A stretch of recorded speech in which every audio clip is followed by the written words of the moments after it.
Is it water with the sheep in the box? You know, I was really hoping never to have to talk about Section 28, the anti-gay law that literally made it illegal to talk about LGBTQ+ issues ever again, but here we are, I suppose. We live in the dark timeline where everything is completely fucked all of the time, so of course I have to talk about it once again. The last time we spoke about this subject, it was to point out the similarities between anti-gay legislation of the 80s and 90s and the transphobia of today, and I stand by that completely.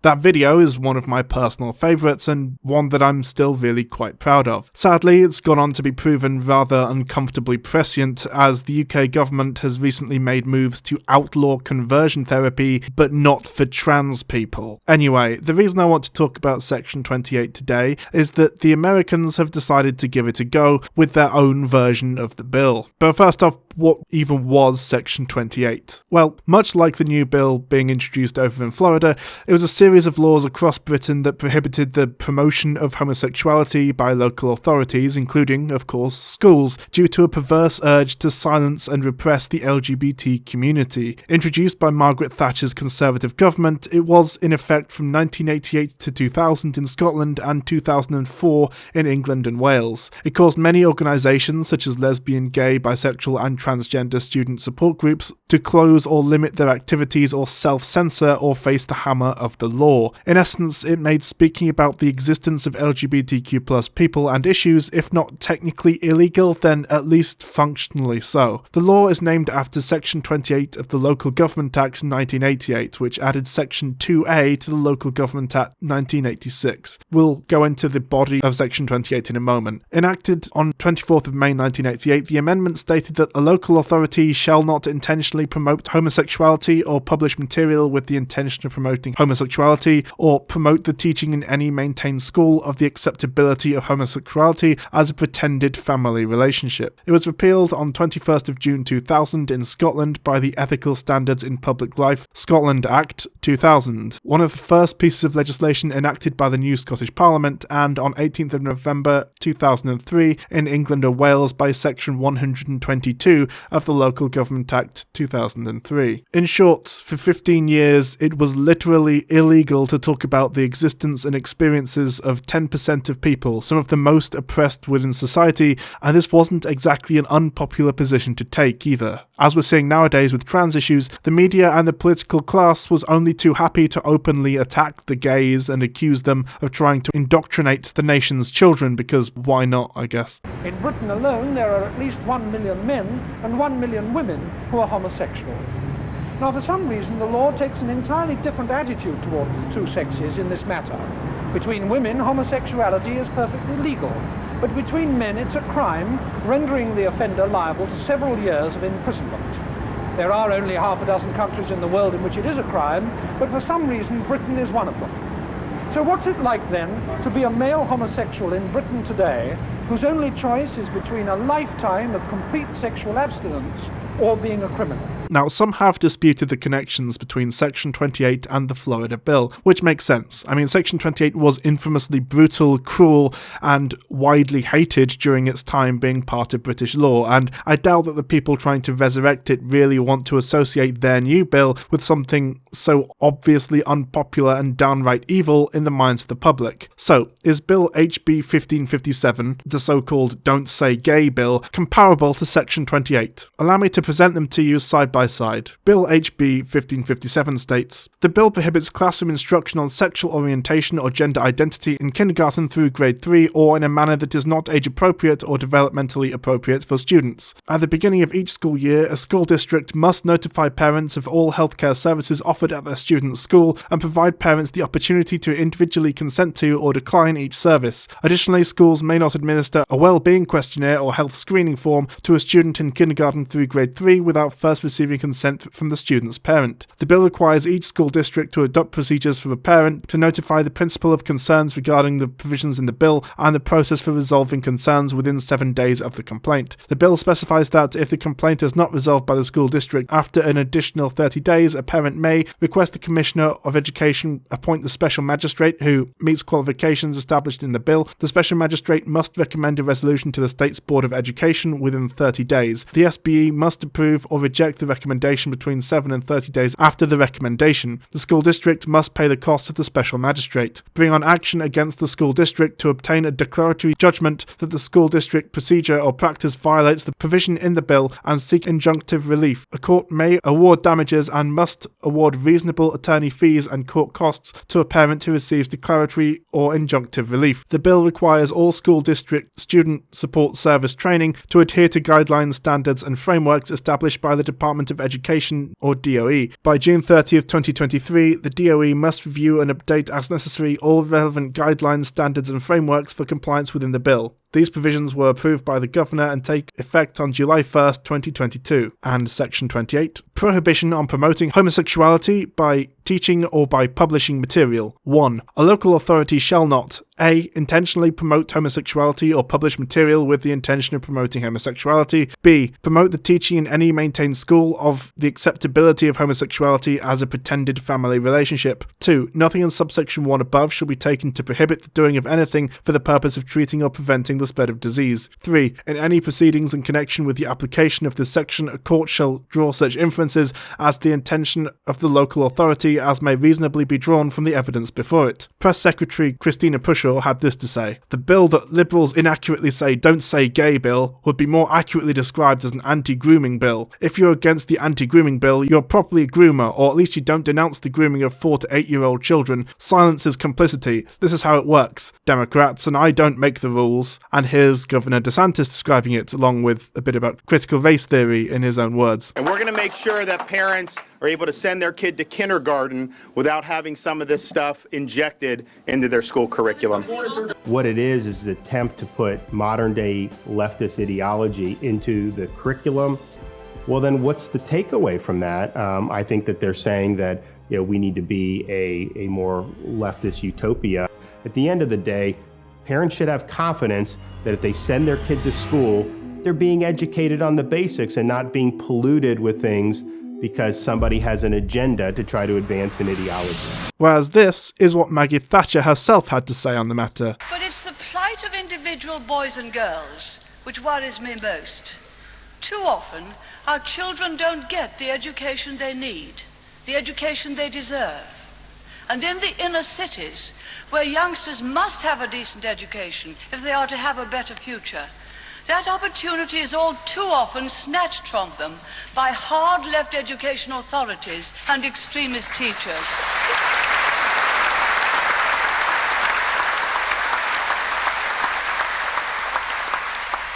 And children who need to be able to count and multiply are learning anti-racist mathematics, whatever that may be. Children who need to be able to express themselves in clear English are being taught political slogans. Children who need to be taught to respect traditional moral values are being taught that they have an inalienable right to be gay. So I think we can agree the similarity is definitely there, regardless of your political persuasion or bias. Many parents, including some with kids who identify as transgender, don't want schools deciding what and when their children are taught about sexuality. But those that are speaking out against this new curriculum are being called bigots by LGBT activists. What these activists aren't teaching students and parents are the facts about the irreversible path of gender transition. Alright, so this is the real purpose of the video. I think it's important to take a look at Section 28 and other similar legislation in order to educate and inform people in the US who may not be familiar with British gay history as to the effects of legislation like this, because, well, it happened before and we know how it goes. Look at it like universal healthcare. A lot of places have it. We know based on those examples that it can and does work, and if anyone does want to bring it to the US, they can learn from those examples. That's a positive thing, obviously, but it works in reverse as well. Just as you can take a look at a positive policy and attempt to replicate the way in which it was implemented, you can use a negative case study to predict the potential outcome of a similar one. So, was Section 28 really all that bad? Well, in a word, yes. What Section 28 represented was the officialization and legislation of a commonly held and sadly still prevalent among conservative and especially transphobic, because the transphobia of today is basically identical to the homophobia of yesterday, remember, groups that have indoctrination and, horrifyingly, of grooming. You've probably seen this around online, to be honest. Half the time you'll be accused of being a groomer if you suggest that maybe conversion therapy on trans kids is bad, and of course this extends to the acknowledgement of LGBTQ+ people in the classroom as well. Here, for example, is a poster from 1987 the Conservative Party put out promoting Section 28. And here is one from more recently regarding LGBTQ+ people in schools. It's based on a flawed and bigoted assumption that the very existence of LGBTQ+ people is inherently sexual in a way that the existence of cis or heterosexual people is not. LGBTQ+ people are different and need to be, at the very least, singled out and treated as abnormal, and in some cases even dangerous and harmful to children. Kids learning about cishet people being in love and doing normal people shit is fine, but the gays doing that stuff is unacceptable around kids. Not because we hate the gays, you understand, but, you know, it's not appropriate around kids. If they know you're married, they'll be forced to think about anal fisting, whereas me and my wife making out in public is fine and good and acceptable, just like how every piece of media explicitly depicts heterosexual sexuality as normal, because that is normal, and not sexual at all. What's sexual about this?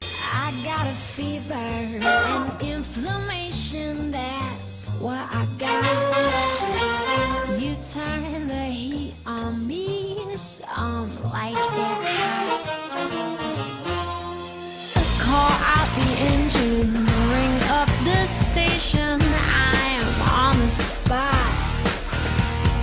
The Southwest Patty Melt with jalapenos, pepper jack cheese, and spicy Santa Fe sauce. Love burns you up the most, like it or The not. classic just got a whole lot hotter. Baby, I like it hot. The Southwest Patty Melt. New at Carl's Jr. and Hardee's.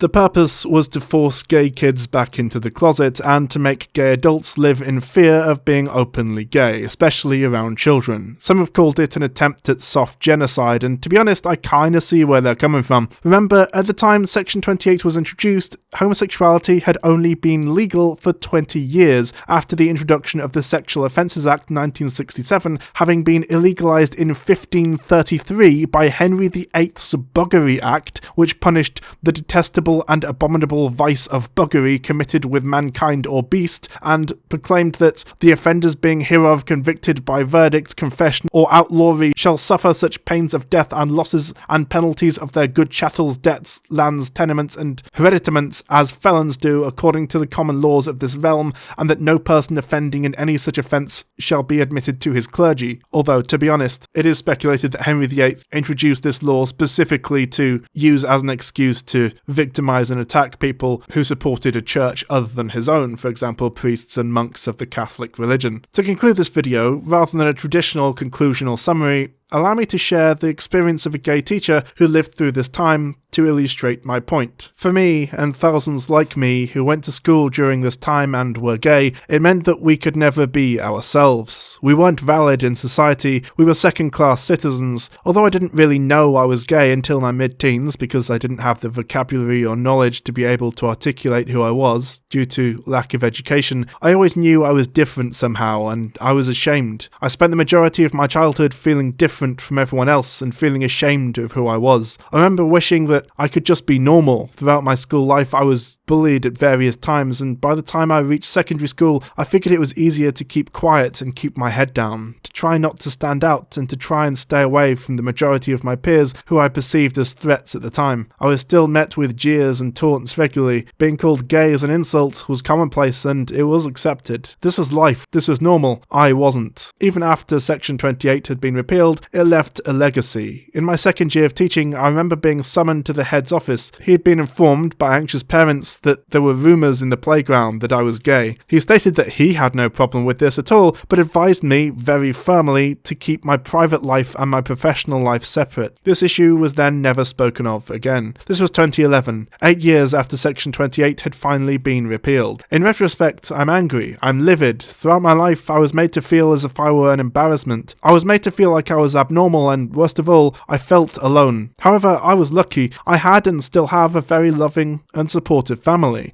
I had good friends at school, without whom life could have been far worse. In fact, I probably owe far more to my friends and family than I could ever know. But what happened to the children who were not as lucky as me? I'm sure that there were thousands of children during those years who were totally alienated from society, who felt abnormal, who felt ashamed, and who felt alone. All this, in large part, from one piece of legislation which, in my opinion, caused more destruction than we can possibly imagine. So, you may be wondering, why raise this now? This is in the past. Shouldn't we focus on the future? Well, yes, but the impact of Section 28, I would argue, still lives on. According to the Stonewall School Report of 2017, 45% of LGBT students are bullied at school, including 64% of trans students. 61% of LGBT plus young people have self-harmed. 45% of young trans people have attempted to take their own life. 53% of LGBT plus students say there isn't an adult at school they feel they can talk to. Although undoubtedly things are improving since the dark days of the 1980s and 1990s, it is clear that bullying is still commonplace, and there is still far more we need to do as educators to support our young people. That may be an obvious statement to make, and one which I hope the majority of people would agree with. However, we mustn't underestimate the impact of Section 28 on those who are now educators and identify as LGBTQ+. People like me. We are the people who suffered its effects both during and beyond this time, and perhaps for many of us it left a greater mark than we would like to acknowledge. Although in many schools now, though not all, teachers are encouraged to be open and to be role models, that is still a big step to take. When I was working my last school, I was open with staff, but I never came out to the children. I had a rule with myself for some time that if I was ever asked by a child directly, I would be honest, but no one ever did. When I think back, that's hardly surprising really. I'm not sure many primary age children would ever ask their teacher outright whether they were gay. I often had children ask me whether I was married or whether I had a girlfriend, and I never used that as an opportunity to open up that discussion. Why? Because I was afraid. I wasn't particularly afraid of what the children would say. I find most of them to be very open-minded and accepting. Mostly I was afraid of parental reaction. They can be more of an unknown quantity. Do you remember the protests that originated in Birmingham in 2019 because of the No Outsiders project started by Andrew Moffat? To me, this shows that we still have work to do. If nothing else, this made me think that I have to get out of my comfort zone, stand up and be counted. There seems to be a much bigger swing towards the inclusion of LGBTQ+ people within the curriculum now, from early years right the way through the education system. There are many more books which depict LGBT characters, and the government have made it a requirement to teach about same-sex relationships in the new RSC curriculum. Finally, nearly 20 years since Section 28 has been repealed, we are beginning to actively teach about LGBT+ people and validate the contribution they've made to society for generations. My hope is that with this increased visibility, more educators like me will feel able to stand up, be visible, and become those role models which we never had when we were at school. We now have the chance to normalise LGBTQ+ people, and if we do that, surely we'll have a much more tolerant and respectful society in the future. Books like Big Gay Adventures in Education, edited by Daniel Tomlinson Gray, are of such huge help and comfort to people like myself to know that we aren't alone. However, as Daniel says in this chapter, we need heterosexual allies if we're ever to reach a place where all LGBT+ people can feel safe and included in their school communities. Section 28 has left an indelible mark on education, a shameful stain which has cost lives. However, things are changing and we all need to be brave. We need to bring about this change faster so that all young people feel safe and validated. No child should feel alone or abnormal because of who they are. Just as a reminder, Section 28 was in law from 1988 until 2003 or 2004. In some places, it did take a while to fully bring out of the system, which means that everyone who was at school between the years of 1988 and 2004 was at least in part impacted by this legislation. And that's a lot of people. A generation, even. Take me, for example. I'm 30 years old. I turned 30 a couple of weeks ago. In 2004, I would have been... Hang on, let me work it out. I think I would have been about 12. So until the age of 12, it was literally illegal for me to have learned about the existence of LGBTQ+ people. And I'm on the relatively young end of this. The people who run our society, our politicians, our thought leaders and so on, grew up during a time when, again, it was illegal to learn about LGBTQ+ people, but also the legacy of Section 28 means that it'll take us several decades to get to a point when no one will have been affected by this. The people who are just starting school at, say, age 11, when this was brought in, would now be in their 40s. 30s. Most UK MPs are in their 50s. The oldest people to have grown up without Section 28 at all will be in their early 20s right now. It will take a staggering amount of time before the people who grew up without the influence of Section 28 directly on their lives, disregarding the legacy, are the ones with the majority of power. Section 28 caused an incredible amount of harm. If you're an American and you're in any way supporting this bill, I beg of you, learn from our mistakes, learn from the legacy of Section 28 and stop this bill.